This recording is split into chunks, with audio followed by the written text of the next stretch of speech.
क्या?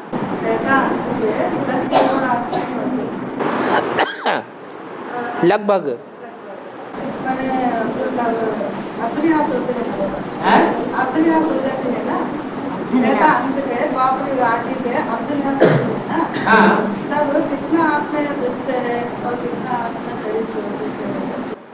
आत्माएं कभी खत्म नहीं होती।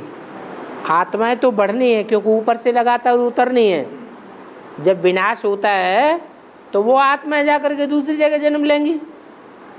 तो आत्माओं की संख्या कम होने का सवाल ही नहीं है। 10 करोड़ अगर त्रेता के अंत में होते हैं तो द्वापर के आदि में और भी संख्या बढ़ेगी।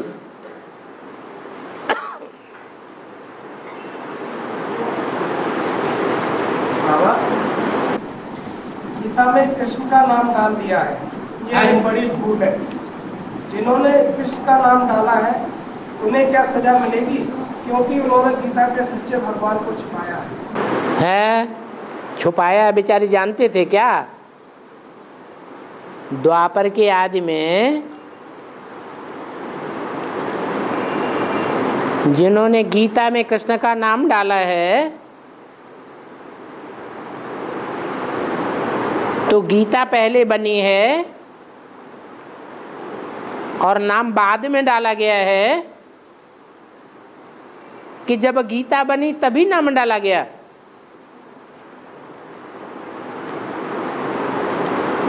है।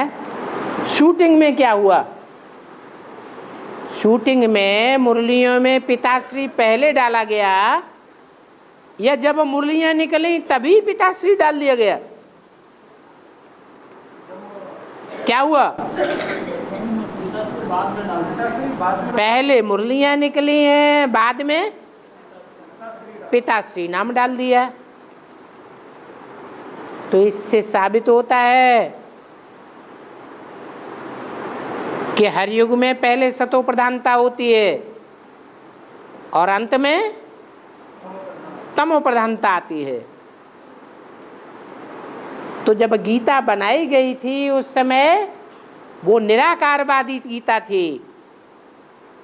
बनाने वाले ने निराकारवादी गीता बनाई, लेकिन बाद में जो फॉलोअर्स आए उन्होंने उसमें कृष्ण का नाम ठोक दिया। जैसे यहां ठोक दिया वैसे ही वहां भी ठोक दिया। हाँ जी।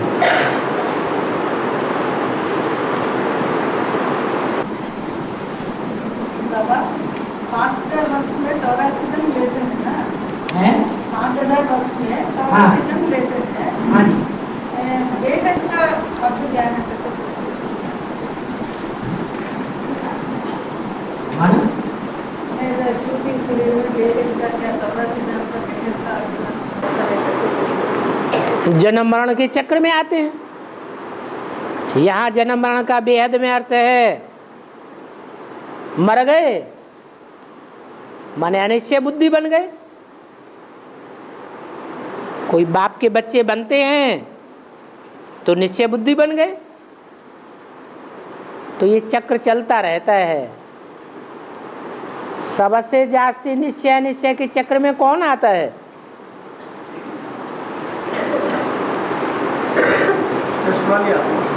कृष्ण वाली आत्मा सबसे जास्ती निश्चय निश्चय के चक्र में आती है। और सबसे कम निश्चय निश्चय के चक्र में कौन आता है? राम वाली आत्मा। बाप बीज है, बच्चा पत्ता है, तो ज्यादा कौन हिलता है? पत्ता जास्ती हिलता है। और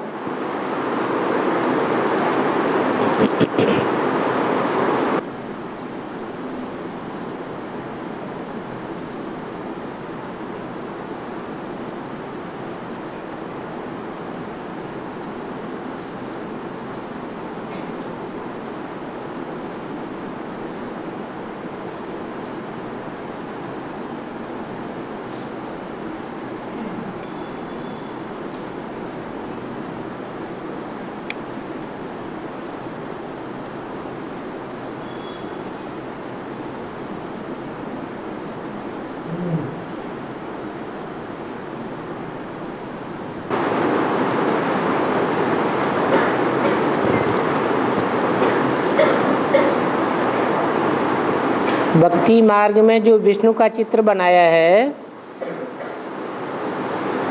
उसमें कमल के फूल को ऊपर की ओर दिखाया है।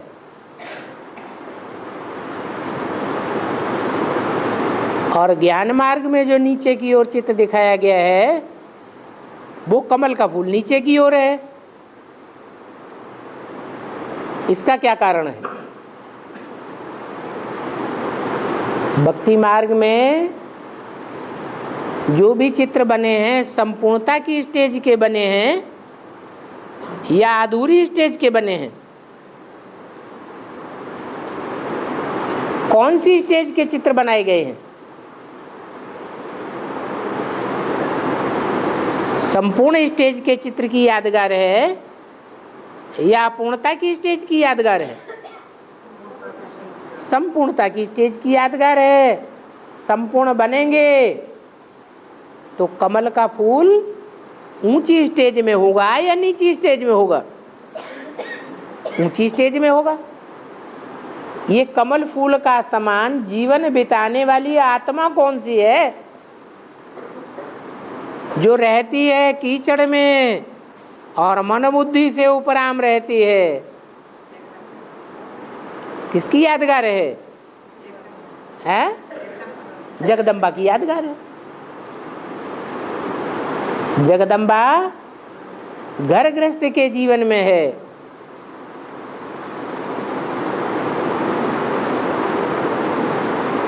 जब प्रत्यक्षता होगी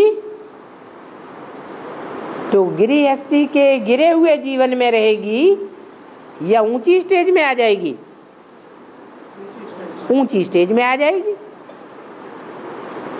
लक्ष्मी का नाम सिर्फ लक्ष्मी होगा और जगदम्बा का नाम महालक्ष्मी, क्योंकि दोनों की संस्कार मिलकर के एक हो जाएंगे।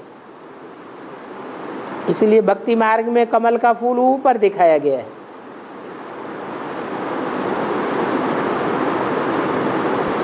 4.5 लाख आत्माएं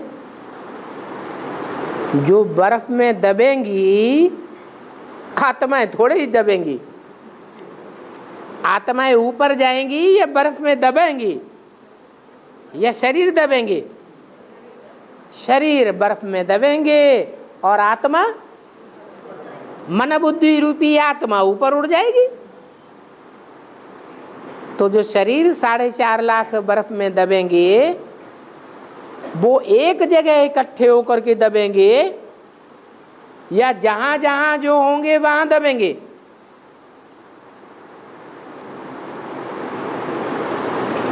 उनका सेवा का फील्ड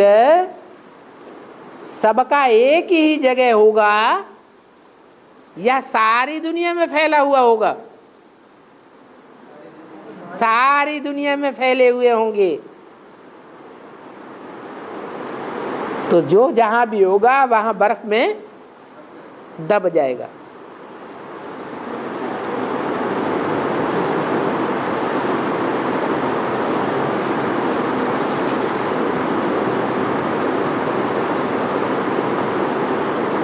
मुक्ति बाप के द्वारा मिलती है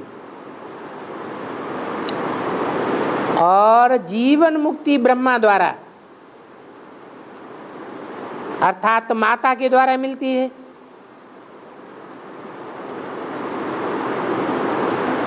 मुक्ति जो है वो शंकर द्वारा गाई हुई है, वो जगत पिता है। और माता का पार्ट प्रकृति का है या प्रकृति से परे है? प्रकृति का पार्ट है। प्रकृति के 5 तत्वों के बगैर जीवन नहीं मिलता है। जीवन जीव कब बनता है?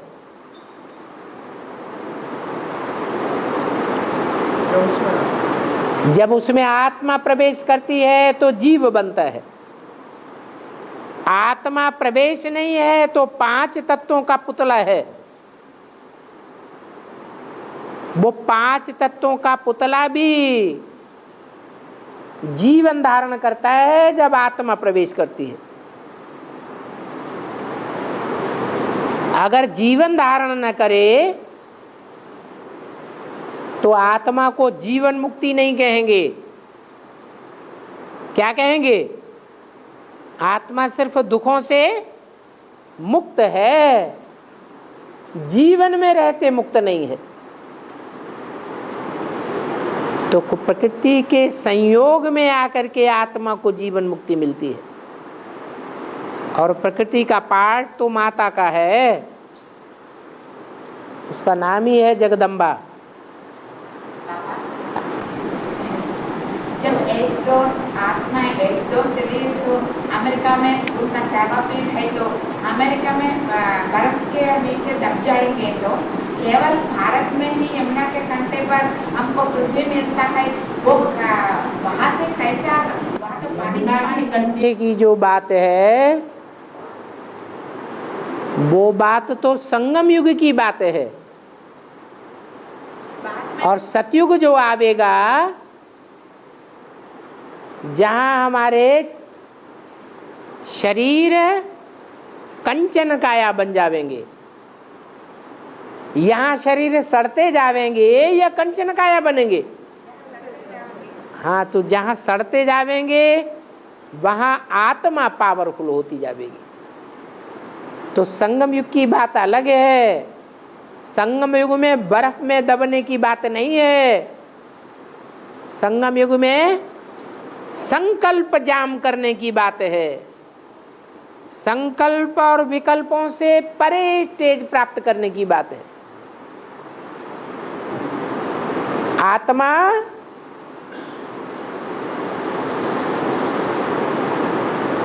एकदम शीतल स्टेज प्राप्त कर ले, संकल्पों की धमा चौकड़ी से एकदम परे हो जाए, एकदम बिंदु, उसको कहेंगे संकल्प जाम हो गए।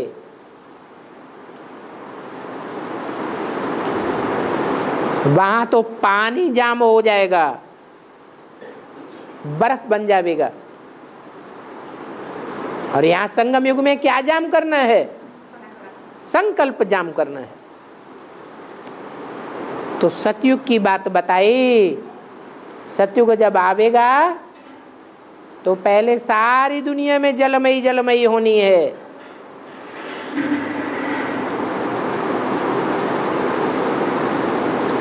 और जलमयी होने के बाद इतना ठंडा वातावरण हो जाएगा कि बर्फ ही बर्फ हो जाएगी।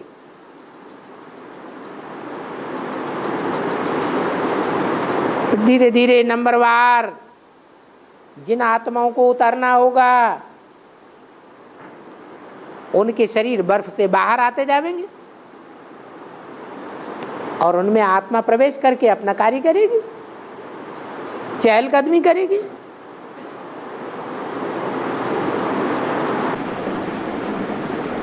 ऐसा भी को 4.5 लाख आत्माएं यमुना के कंटे पर शरीर पहुंचना ही पहुंचना है।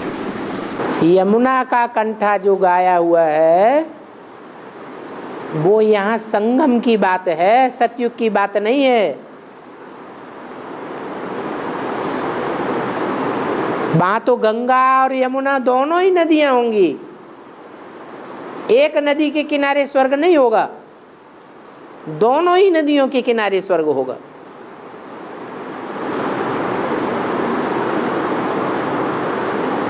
योगी को सब सहयोग देते हैं।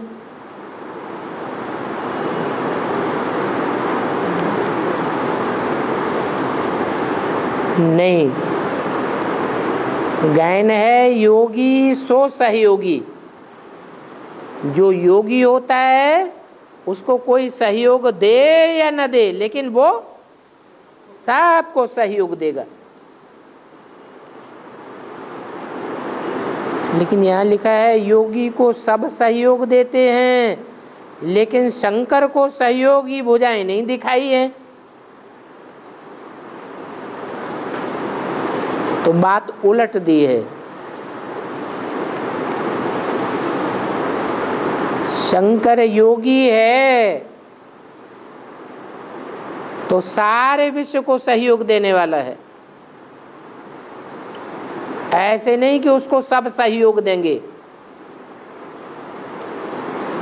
सहयोग कमजोर को दिया जाता है या पावरफुल को दिया जाता है?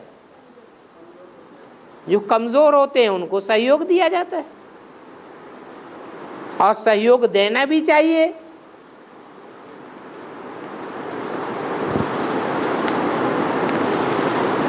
और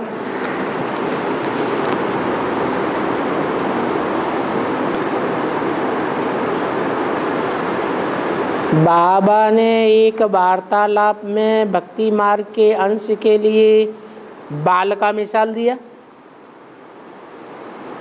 ऐसा कोई वार्तालाप है जिसमें भक्ति मार्ग के अंश के लिए बाल का मिसाल दिया हो? ये जरूर बताया है जैसे मक्खन में से बाल निकाला जाता है, ऐसे बाप तुमको पार ले जावेंगे, तुमको कोई तकलीफ नहीं होगी अगर तुम मेरी श्रीमत पर चलते रहेंगे तो।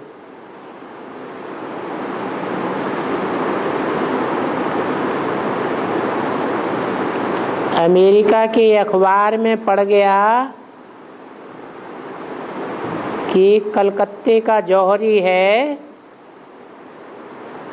जो कहता है हमको 16,108 रानियां चाहिए, 400 मिल चुकी हैं।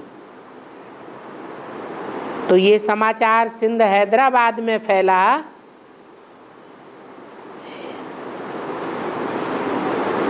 या अमेरिका में।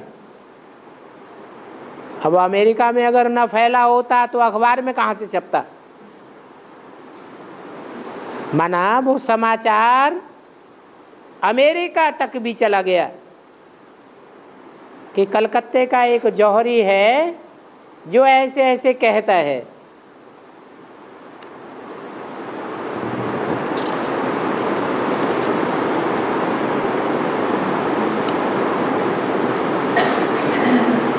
दुनिया में जो दुष्ट लोग होते हैं वो अच्छे अच्छे डॉक्टर से ईर्ष्या करते हैं। अरे डॉक्टर से क्या, कोई भी हो, विद्वान हो, पंडित हो, आचार्य हो, जो बहुत अच्छे होते हैं तो उनसे दूसरे ईर्ष्या करने लग पड़ते हैं कि हमसे आगे न निकल जाएं, इसलिए उनको मार डालते हैं।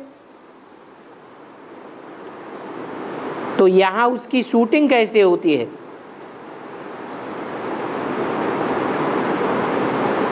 वहां तो शरीर से मार डालते हैं,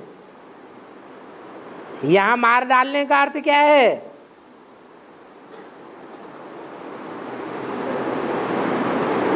अनिश्चय बुद्धि बना देना, माना मार डालना।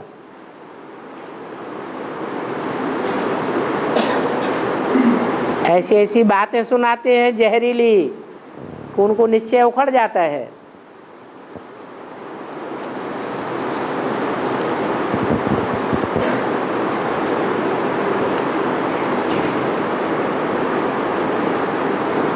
शरीर की गंदगी से बाल और नाखून निकलते हैं, नाखून निकलते हैं। शरीर की गंदगी से शरीर के अंदर के बाल निकलते हैं जो नीचे की ओर होते हैं, बगल आदि में। लेकिन सर के बाल गंदगी से नहीं निकलते हैं,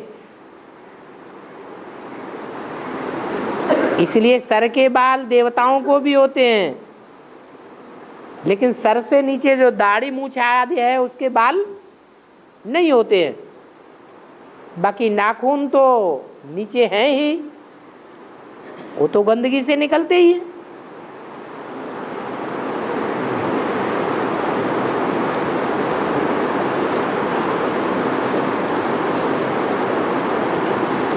और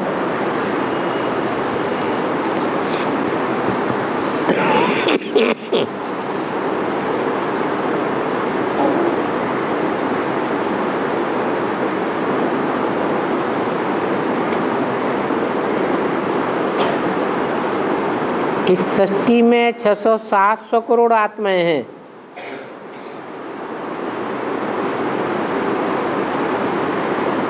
और 33 करोड़ देवताओं का गायन है। इसका बेहद का अर्थ क्या है? हर बात में बेहद का अर्थ। बेहद का अर्थ यही है कि अच्छे कम होते हैं और बुरे ज्यादा होते हैं। 600-700 करोड़ की दुनिया में 33 करोड़ देवताएं बहुत थोड़ी संख्या हो गई। और उन 33 करोड़ देवताओं में जो भी 600 करोड़ 700 करोड़ आत्माएं हैं, जिनमें से 10 करोड़ सतयुग त्रेता के कम कर दो तो कितने बचे? 10 करोड़ कम 600-700 करोड़। वो सब आत्माएं परम धाम से उतरती हैं और 33 करोड़ देवताओं में ही प्रवेश करती रहती है। जो पावरफुल आत्माएं हैं वो कमजोर को दबोचती हैं।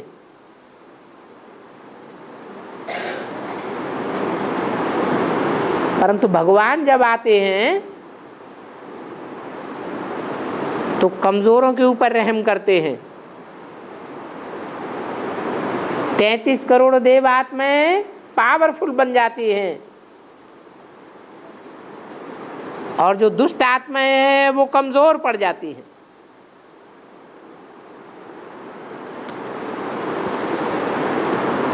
और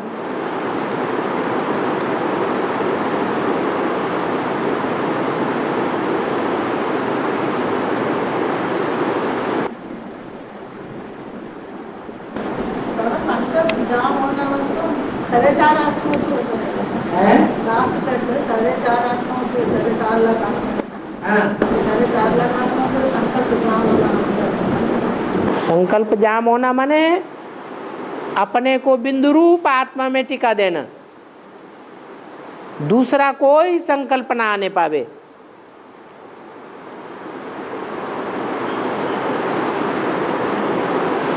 अगर संकल्प विकल्प आते रहेंगे तो आत्मा रूपी दीपक हिलता रहेगा या स्थिर रहेगा? हिलता रहेगा। जैसे गीता में भी लिखा है कि जो आत्मनिष्ठ होती है आत्मा, वो आत्मा जैसे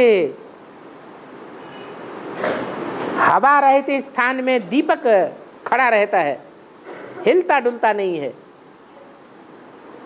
ये माया के झकोरे लगते रहते हैं तो दीपक हिलता है।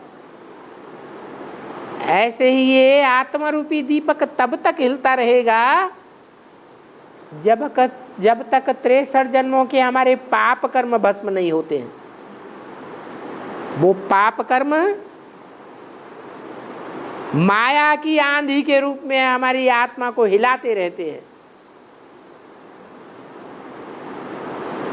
ये माया की आंधी आना तब बंद होगी जब 63 जन्मों के हमारे पाप भस्म हो जाएंगे, फिर आत्मा स्थिर हो जाएगी, संकल्प और विकल्प में हिलती डुलती नहीं रहेगी। माया परीक्षा लेती है ना। माया क्या चीज होती है? हमारे 63 जन्मों के किए हुए पाप ही तो माया है, जो स्त्री पुरुष या पदार्थों के रूप में हमारे सामने आ जाते हैं और हमारे पुरुषार्थ को डामाडोल कर देते हैं।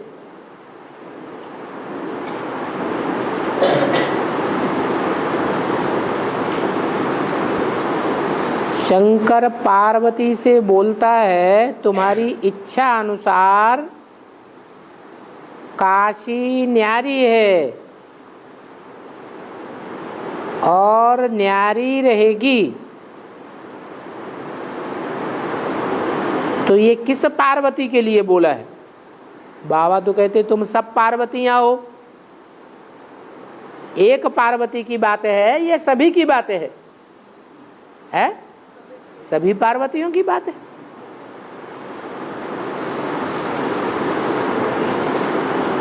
और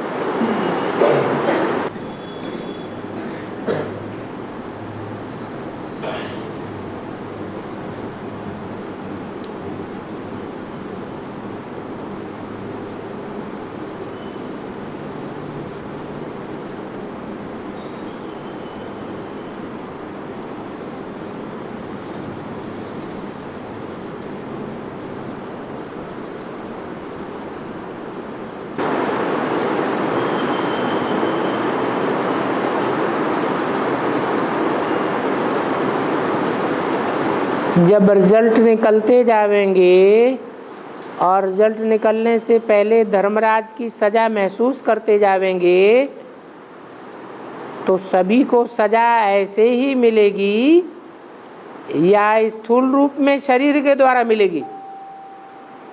इसका जवाब तो बाबा ने दे दिया है। ऐसे नहीं समझना कि संकल्पों से ही सजा खत्म हो जाएगी। स्थूल शरीर धारण करा के सजा देंगे।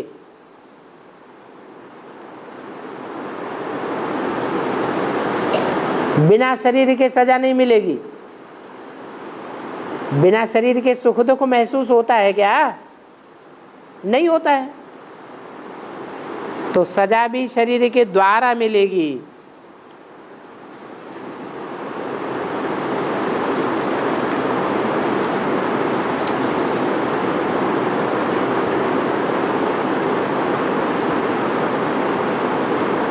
और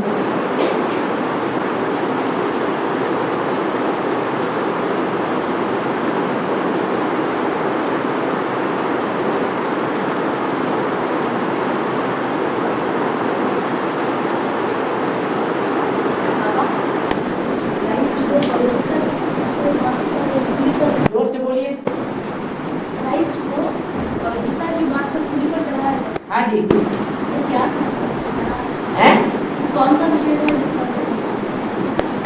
अरे जिसके अंदर प्योरिटी होगी वो प्योरिटी आंखों से झलकेगी या नहीं झलकेगी? हैं?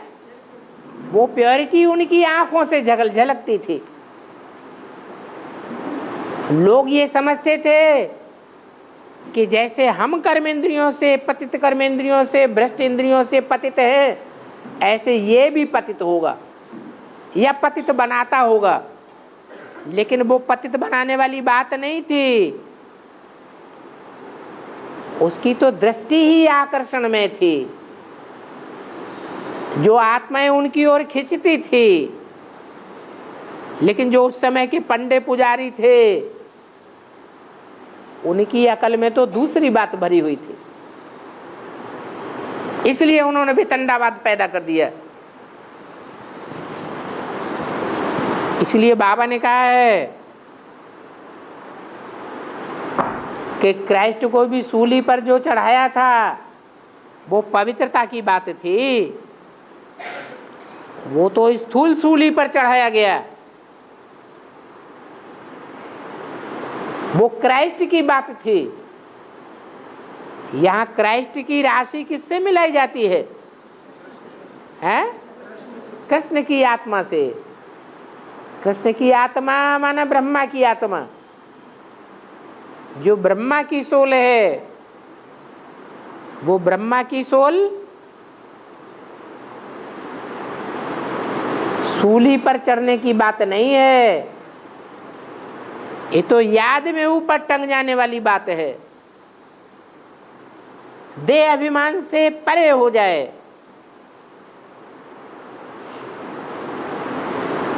कर्म इंद्रियों में जो देह भान आता है और देह भान के आधार पर सुख भोगते हैं, उस सुख से आत्मा परे हो जाए, निराकारी स्टेज में टिक जाए और टिकी ही रहे। वो है सूली पर चढ़ना। जो बच्चे सर्विस में लगे रहेंगे उनको विनाश के टाइम पर भी रोटी दाल मिलती रहेगी। मेरे बच्चे भूख नहीं मरेंगे, ऐसे बाबा ने बोला है। तो क्या वो बच्चे विनाश के टाइम पर भी सेवा में लगे रहेंगे? अरे सेवा कोई कर्मेंद्रियों से ही होती है क्या? स्थूल सेवा को ही सेवा कहा जाता है क्या? या वाचा की सेवा को ही सेवा कहा जाता है क्या? मनसा से सेवा नहीं होती है। सबसे बड़ी सेवा कौन सी है? मनसा की सेवा। जिनकी मनसा एकाग्र हो जाती है वो बहुत बड़ी मनसा की सेवा से वाइब्रेशन कंट्रोल कर लेते हैं। वाइब्रेशन के कंट्रोल होने से जो दुनिया में सबसे विनाशकारी चीज है, दुनिया का सबसे विनाश ज्यादा करने वाली है कौन? प्रकृति, कुदरत, वो भी कंट्रोल में आ जाती है। जो महाकाली का पार्ट है, असुर संहारिणी, दुनिया से सारे असुरों का सफाया कर देती है। इतनी बड़ी आसुरी ताकत है, जो बोला जाता है लोहे से लोहा काटा जाता है, विष से विष मारा जाता है। ऐसी पावरफुल शक्ति भी वाइब्रेशन से कंट्रोल्ड हो जाती है। वो प्रकृति ज्ञान नहीं सुनेगी,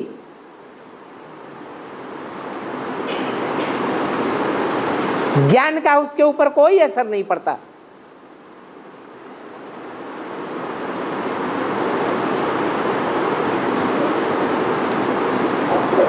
याद से ही परिवर्तन होगा।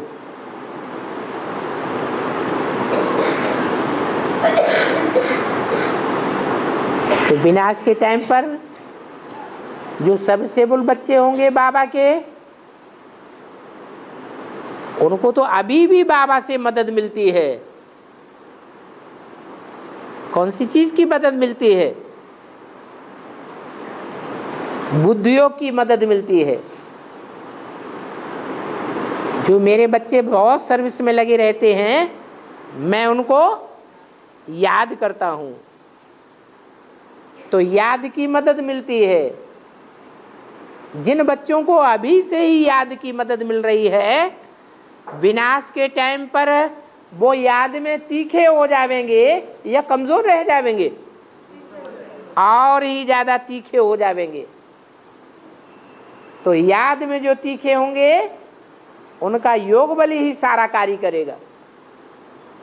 उनको भाग दौड़ की सेवा करने की दरकार ही नहीं, वाचा की ज्यादा सेवा करने की दरकार ही नहीं।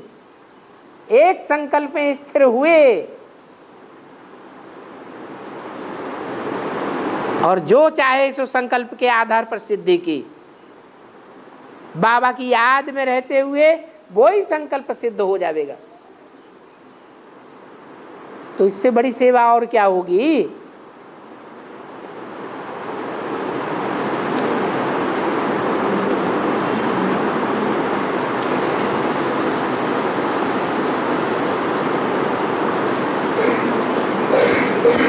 बाबा सिंध हैदराबाद की आबादी 9 लाख,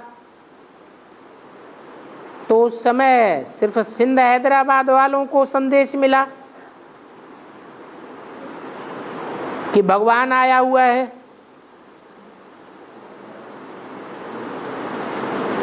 और वही आत्मा सत्युग के आदमी आती हैं। लेकिन अमेरिका के अखबार में भी तो पढ़ा, वो लोग भी तो अखबार पढ़े होंगे।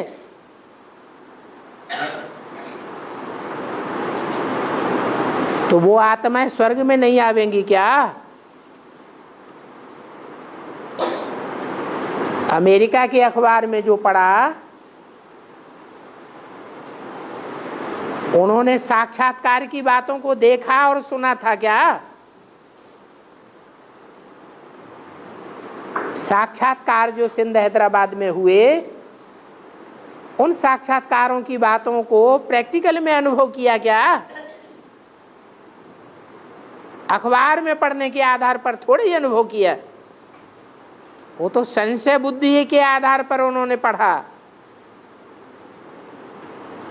तो संशय बुद्धि जो है वो प्राप्ति नहीं कर पाते, इसलिए उनकी तो बात ही नहीं है।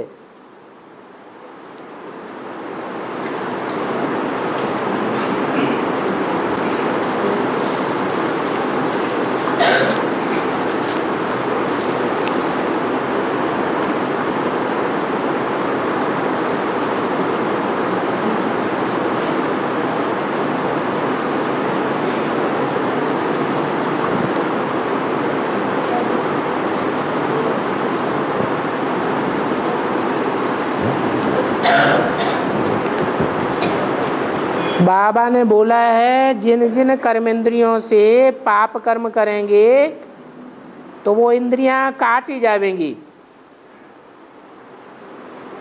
तो वो इंद्रियां स्थूल रूप में काटी जाएंगी या बीमारी आदि आ जाएगी तो वो इंद्रियों को तकलीफ होगी, काम नहीं करेंगी।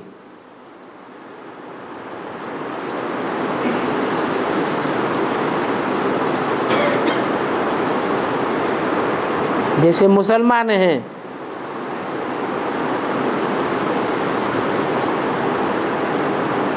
कौन सी इंद्रिय से सबसे जास्ती पाप कर्म करते हैं? है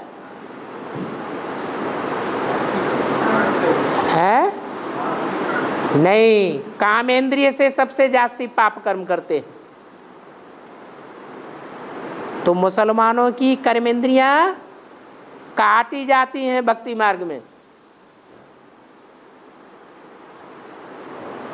उनको कहते हैं सुन्नी मुसलमान।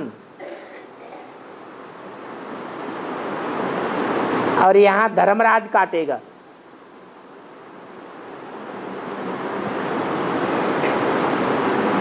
बाकी बीमारी आदि आती है वो तो 63 जन्म ऐसे ही होता चला आया। वो कोई धर्मराज की सजा थोड़ी ही है।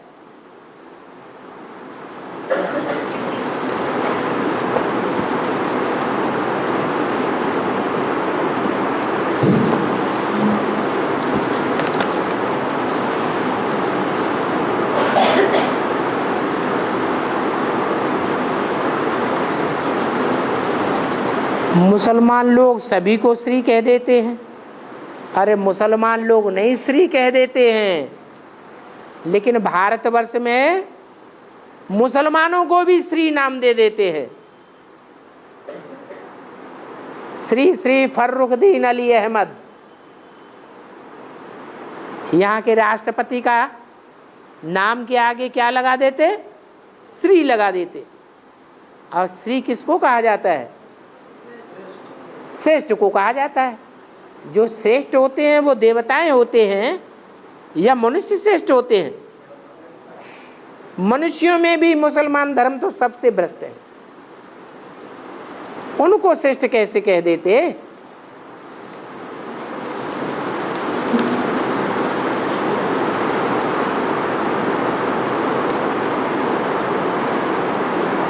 कोई अच्छा पुरुषार्थ करते हैं, दूसरों को भाषण देते हैं, ज्ञान भी सुनाते हैं, क्लास भी सुनते सुनाते हैं, परंतु फिर परचिंतन भी बहुत करते हैं।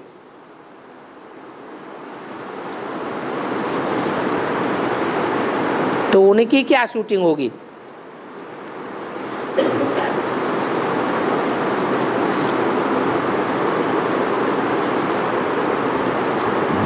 कोई होते हैं टीचर बहुत अच्छे होते हैं,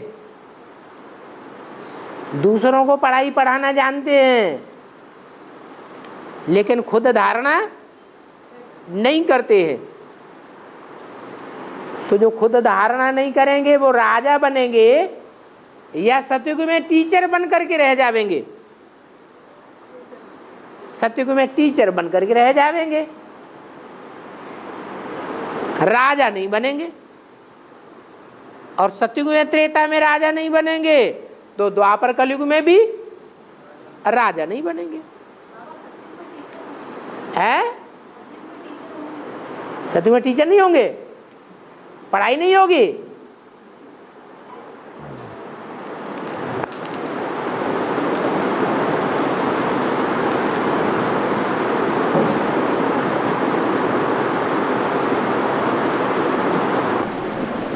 तो बाबा राजा को टीचर की बात सुननी पड़ेगी, राजा को टीचर की बात सुननी पड़ेगी। राजा को टीचर की बात सुननी पड़ेगी। राजा थोड़े ही चुनता है, राजा तो बाद में बनता है। टीचर पहले पढ़ाई पढ़ाता है तब राजा बनता है, या राजा बनकर के टीचर की पढ़ाई पढ़ता है?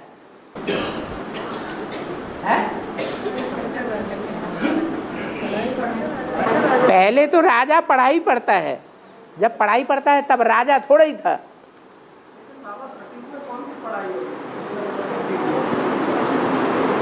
काखा गागा गा लिखेंगे कि नहीं लिखेंगे? अपना नाम लिखेंगे कि नहीं लिखेंगे? संगीत विद्या सीखेंगे या नहीं सीखेंगे? वहां चित्रकारी करेंगे या नहीं करेंगे? तो यहाँ चित्रकारी नहीं पढ़ाई लिखाई जाती है। चित्रकार यहाँ मूर्तिकार होते हैं या नहीं होते हैं? वहाँ मूर्ति कला नहीं होती है, लेकिन चित्रकला तो होती है। संगीत विद्या भी होती है। कोई संगीत में ज़्यादा होशियार होते हैं, कोई कम होशियार होते हैं, तो पढ़ाई वहाँ भी होती है।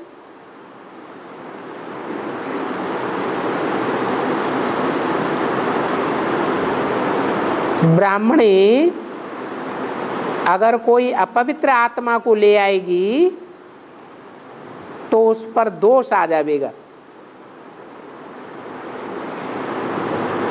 अब भगवान तो अपवित्र को ही पवित्र बनाने आए हैं,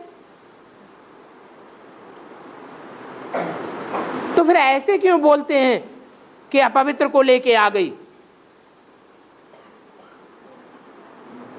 ये नहीं समझ में आया कि अपवित्र को लेकर के आ गई है, तो अपवित्र से लगाव लगा हुआ है या नहीं लगा हुआ है? ब्राह्मणी का लगाव अपवित्र से साबित होता है या नहीं होता है? बाबा ने तो कहा 7 दिन का कोर्स करके उससे प्रतिज्ञा पत्र लिखवाओ कि मैं पवित्र रहूंगा, पवित्र बना करके लाओ। और ब्राह्मणी जानती है कि ये अपवित्र है, हमारे साथ अपवित्र हरकतें भी करता है, फिर मोह लग गया, लगाव लग गया, उसको उठा के ले आई। तो यज्ञ में आकर के वो हरकत करेगा, यज्ञ में वो नरक बनाने का पुरुषार्थ करेगा, कराएगा, या स्वर्ग बनाने का पुरुषार्थ कराएगा? नरक बनाने का पुरुषार्थ कराएगा। इसलिए बाप तो आए हैं अपवित्र को पवित्र बनाने, लेकिन इंटेंशन देखा जाता है, लक्ष्य देखा जाता है। यज्ञ में आने के बाद लक्ष्य क्या है? पवित्र बनने का लक्ष्य है या अपवित्र के अपवित्र बनने का ही लक्ष्य है? इसलिए दोष आ जाता है।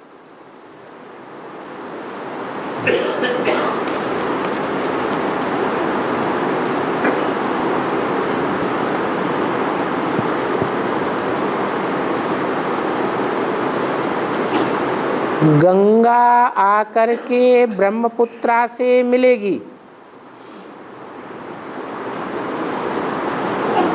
माना पहले गंगा वाली आत्मा आएगी या छोटी बा आएगी?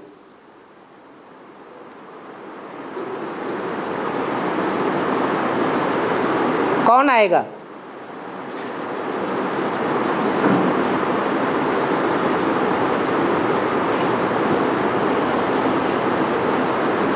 एडवांस में पहले सन्यासी निकलेंगे या पहले चंद्रवंशी निकलेंगे? है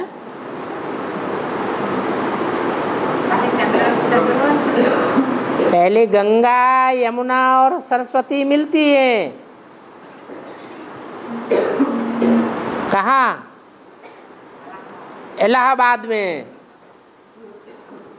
इलाहाबाद में जब तीनों मिलती हैं तब गंगा नाम पड़ता है।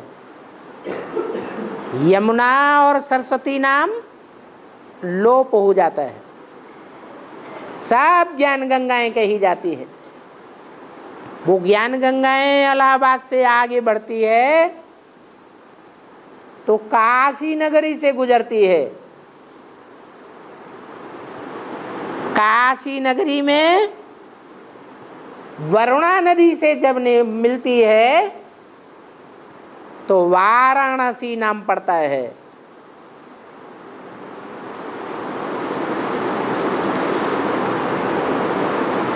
काशी नगरी नाम पड़ता है जहां गंगा तलवार का रूप धारण कर लेती है, अर्थात ज्ञान की तलवार बन जाती है। वही ज्ञान की तलवार जब आगे बढ़ती है पूर्वी बंगाल की ओर तो वहां ब्रह्मपुत्रा नदी जो सदैव ऊंची ऊंची स्टेज से बहती आई है, पवित्रता की ऊंची स्टेज से बहती आई है, वो ब्रह्मपुत्रा नदी से जाकर जब मिलती है तब गंगा सागर का मेला होता है और सारी दुनिया का कल्याण हो जाता है। इसलिए गायन है और मेले बार बार और गंगा सागर एक बार।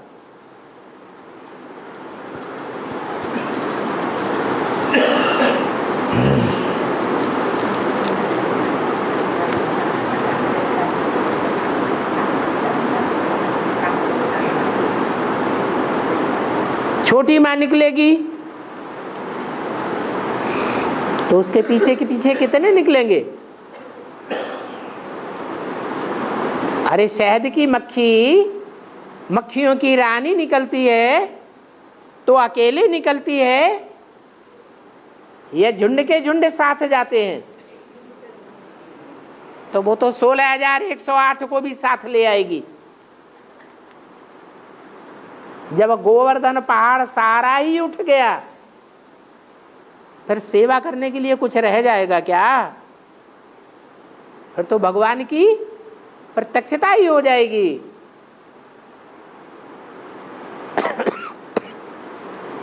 वैष्णवी शक्ति प्रत्यक्ष हो जाएगी। ब्रह्मा सो विष्णु बन जाता है। विष्णु के प्रत्यक्ष होने पर कुछ भी सेवा करने के लिए नहीं रह जाती। फिर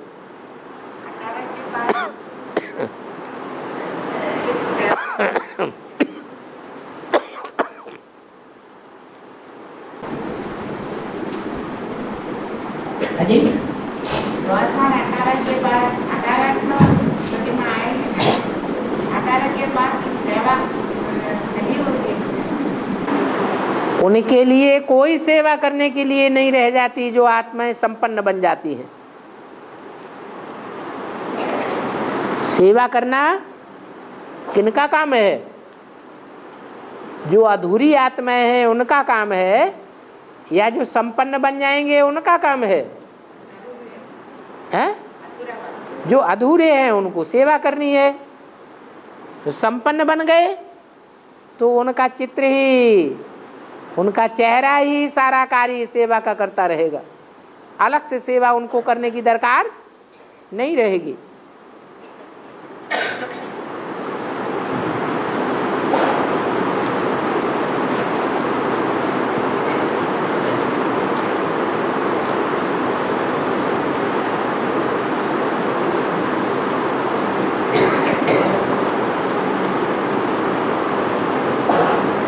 गंगा, यमुना, सरस्वती नदियों के साथ ब्रह्मपुत्रा भी आकर मिलती है तो थोड़े समय के लिए बाप की विरोधी बनती है।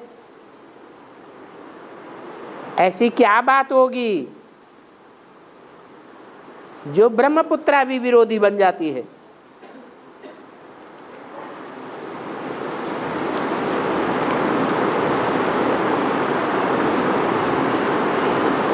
नदियां जब सागर में गिरती हैं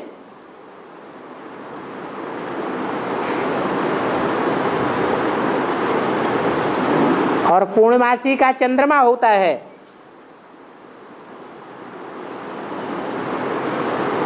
एक तरफ,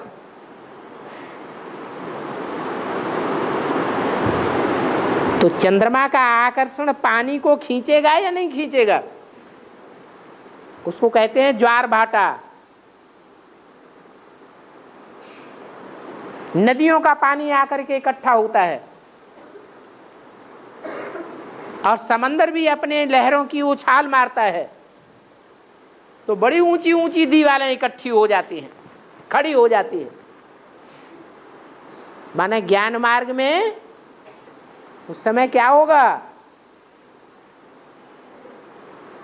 बड़ी विघ्नों की दीवार इकट्ठी हो जाएगी, खड़ी हो जाएगी। लेकिन आखिरीन हश्र क्या होता है? आखिरी नदियों को सागर में मिलना पड़ता है या दीवार खड़ी की खड़ी ही रह जाती है? आखिरी तो मिलना पड़ता है। कहाँ ज्ञान का सागर और कहाँ थोड़े से पानी की नदियां।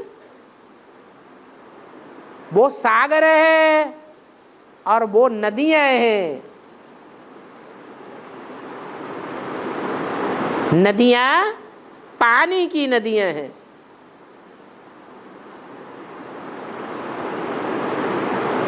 सागर का तो मंथन गाया हुआ है।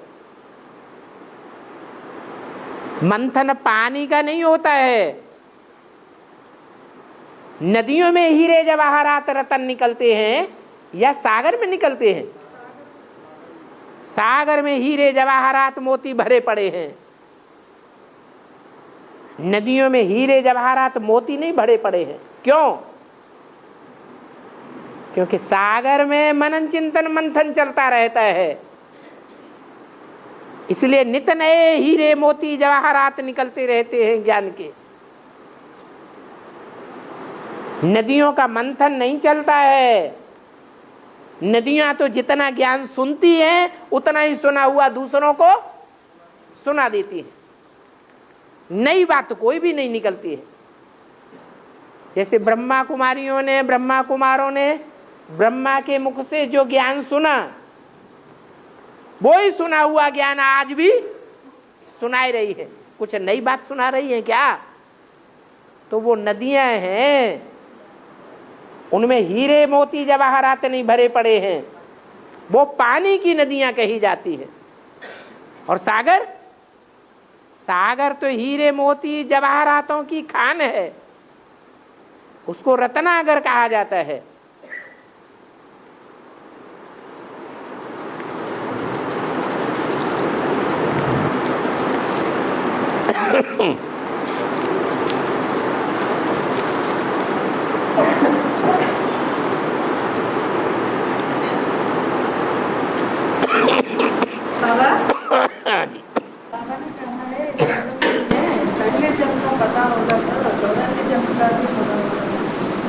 धीरे धीरे 84 जन्मों का भी पता चल जाएगा। आत्मिक स्टेज में टिकने से ही आवेगी। जब आप बीज रूप स्टेज में टिकेंगे तो बीज का पहला पहला रूप क्या होगा वो भी समझ में आवेगा।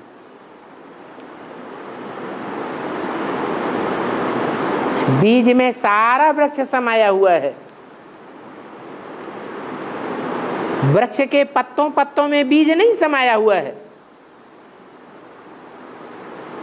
न वृक्ष के बीज में पत्तों में बीज है, न फलों में बीज है, न फूल में बीज है, न टहनियों में और न तने में बीज है। लेकिन बीज के अंदर सारा ही मौजूद है। अगर मौजूद नहीं होता है तो निकलता कहाँ से है? इसलिए बीज में सारा वृक्ष समाया हुआ है और हर आत्मा बीज रूप है। तो हर आत्मा में 84 जन्मों के जो भी मित्र संबंधी संसर्गी हैं वो आत्मा की स्मृति में आने चाहिए और संगम युग में ही वो स्मृति में आने चाहिए। सारा पार्ट आत्मा के सामने डिक्लेयर होना चाहिए अनेक जन्मों का। ऐसे नहीं है कि एक आत्मा के संसर्गी संपर्की संबंधी जो होंगे वो दूसरी आत्मा के भी होंगे। ऐसे होगा क्या? नहीं समझा? एक आत्मा के जो संबंधी होंगे जन्म जन्मांतर के वही दूसरी आत्मा के भी संबंधी होंगे जन्म जन्मांतर के? नहीं होंगे। तो एक आत्मा का वृक्ष अलग और दूसरी आत्मा का वृक्ष अलग। तो वो आत्मा को अपना पूरा वृक्ष समझ में आना चाहिए कि 84 के चक्र में हमारा कौन कौन सी आत्माओं के साथ संसर्ग संपर्क संबंध अनुदा हुआ है। अरे 9 लाख आत्माओं के होते हैं, 9 लाख आत्माओं के होते हैं लास्ट। क्यों नहीं होगा? 9 लाख आत्माएं बीज नहीं है, 4.5 लाख बीज है। और